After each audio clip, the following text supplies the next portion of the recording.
A therapy session for depression that was seen as outdated and even barbaric is making a comeback. Many of us associate this with electroconvulsive therapy, or ECT. It was used as brutal punishment in the movie One Flew Over the Cuckoo's Nest, but doctors say it's now a painless procedure prescribed for 100,000 Americans a year with severe, hard-to-treat depression.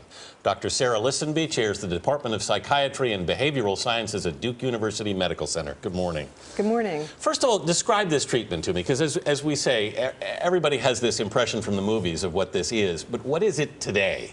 Well, electroconvulsive therapy, or ECT, today is nothing like what you've seen in the movies. It's a modern medical procedure. It's done under anesthesia, lasts less than about a minute or two, and it's the most effective treatment that we have today for severe depression. Yeah, many people are still traumatized by what they saw in the movie, because I couldn't get past the fact that you said it's painless. It's painless because we're asleep when it happens.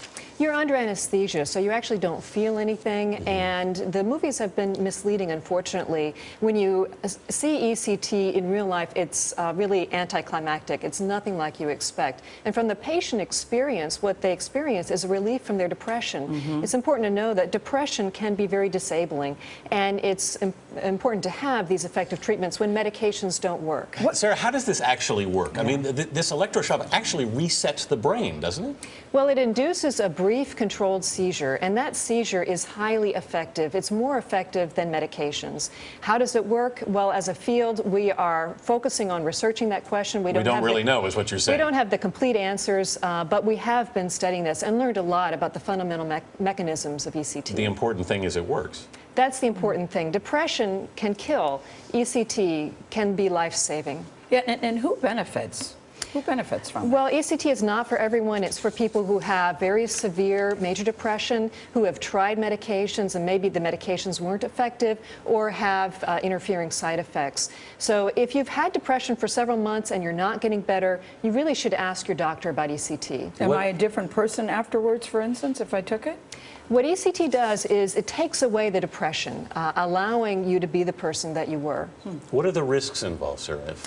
Well, the most important side effect is memory loss. It can also cause headache or muscle soreness. But in terms of the memory loss, we've advanced significantly as a field. We know how to do the treatment better to reduce that risk. Is it a cure or just a treatment? Well, it's the closest thing that we have to a cure today. However, it's not a complete cure. You need to be on a maintenance treatment to prevent relapse after you recover. So does it mean once you have it once, you have to continue to have the treatments, or do you have the treatments until you are totally better?